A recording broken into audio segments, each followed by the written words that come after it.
University. Thank you, Magdalene. The idea behind this series of workshops was really rethinking how Central Asian authoritarianism has evolved in the last 25 years. Obviously, regardless of the fact that two countries are still led by the same leaders that were in power in independence, same leaders can have different methods, and sometimes they had to have different methods. So what we thought we'd do in these two series was discussing what kind of different methods they have. So instead of trying to drive a new research agenda for the future on authoritarianism in Central Asia, because it's a very complex phenomenon, a phenomenon that beyond the facade of just being non-democratic actually changes a lot, change within the same country across different times and across different times in the same region. So obviously, as before mentioned, the fact that it started a project on Tajikistan, it thought it was a soft system, and now it became probably the new Turkmenistan, and it's not a good thing. So in that sense, we know that things can change and can change fairly quickly. So taking this snapshot, which we had to divide into once here and once in Glasgow in December, we try to bring together people from academia, of course, but also from journalism, and we also have policymakers today, and also from think tanks, which we had in Glasgow as well. Nice mix of Westerners and Central Asians, which especially here was actually a very welcome development for us. And we concluded that instability to some extent is the new normal. Unstable is the new normal. Things can change pretty quickly, obviously not always for the better, and the entrenchment of this authoritarian system in an economic crisis is changing a series of relationships. The first one is the connection, the relationship between the state and the population, because obviously across the resources, non-resources divided, states that are energy rich, like Kazakhstan and Turkmenistan, are not able to do the same things that they used to because the revenues are collapsing, in the case of Turkmenistan dramatically. And with all the impact that that might have in Kazakhstan, especially on the middle class that emerged in the 2010s, and it's now pretty much shrinking, and in Turkmenistan on the wider population because of the problematic situation with the system of subsidies that has been progressively reduced up until to be suspended. We will have, and that will have to entail a new social pact, if you want, in which this extreme authoritarian regime is no longer able to operate in a system where they have access to large cash flows that they don't have to account in any way about, because that's how non-transparent it is. Then the second relationship that this new authoritarianism actually has changed is the one between the Central Asian state and the international community.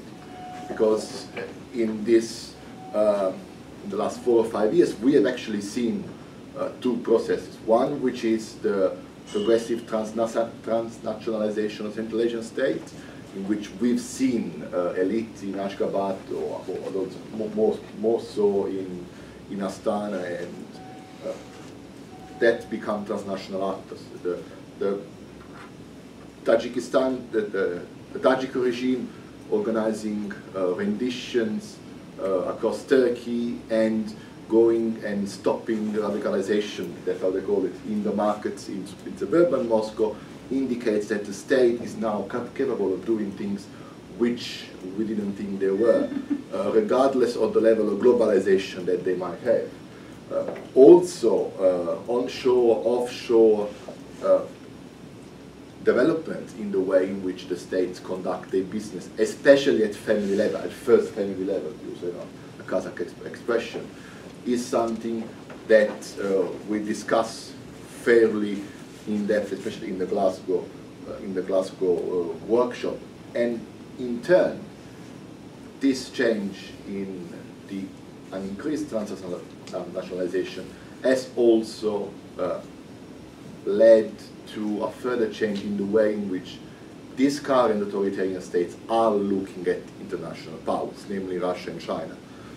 Because of the particular structure of Eurasian geopolitics at the moment, in which you have this fictional multilateralism, if you want, between the Eurasian Economic Union and, on the other hand, by the Chinese infrastructure project that has offered these states the possibility of, through corruption flows, through also infrastructure, to fix a number of problems that the crisis has actually created, namely the limited capacity in providing public goods, because the budgets are shrinking, and also the capacity of cooptation within the very elites, because again the revenue flows are changing. This doesn't mean though that we will see a dramatic change in the way in which great power politics is played out in Central Asia. They will keep playing up the big powers against each other, try to get what's best for their regime durability. And now a concept which we discussed this morning, and Ed was very right in pointing that, the fact that we have to differentiate between regime durability and, if you want, endurance or sustainability. The crisis, as to my mind, has demonstrated that a certain set of power technologies might prolong, might guarantee durability, but are not conducive to sustainability. This is very clear in the case of Turkmenistan, and is becoming increasingly clear in the case of Kazakhstan. Again, for the reason that I mentioned before, the fact that in one system, the wider economics context, including the access to foreign goods and foreign reserves, is actually on the brink of collapse, and on the other, the problematic relationship between the regime and the middle class, that is its biggest supporter, is actually leading to pretty much of a cul-de-sac. So in discussing legitimacy today, and we got to the point in which we even question what do we mean by legitimacy, because in Central Asia it can mean the same thing to different people or different thing to the same set of regimes. We actually started to, at some point today, I had really the impression that we were discussing post-first generation leader scenarios. When we got to the point in which we were debating how very Kazakh and less Kazakhstan would actually look, we were trying to imagine how the politics of the region can be in 10, 15 years, without really getting bogged down with pretty sterile discourses on who will come after Nazarbayev, who will come after Karimov, because these are lotteries which we can't win, unfortunately. Not fortunately, maybe.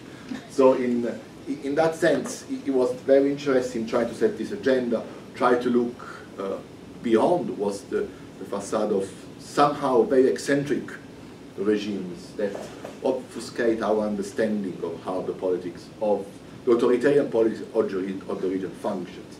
And the last point which I'd like to make is something very interesting, because it stranded across the media landscape, and that came about, we talk about the broadcast media and how media participate in regime, building regime, if you want, maintenance, and how they actually drive the points that these people want to make to different segments of the same population across different historical eras. And one of the conclusions that we made is that media are going to be increasingly important in sustaining, especially in those, sustaining the regime, especially in those contexts where the politics of aging leaderships and combined with the economic situation of the region are actually going to make the future a little bit more complicated.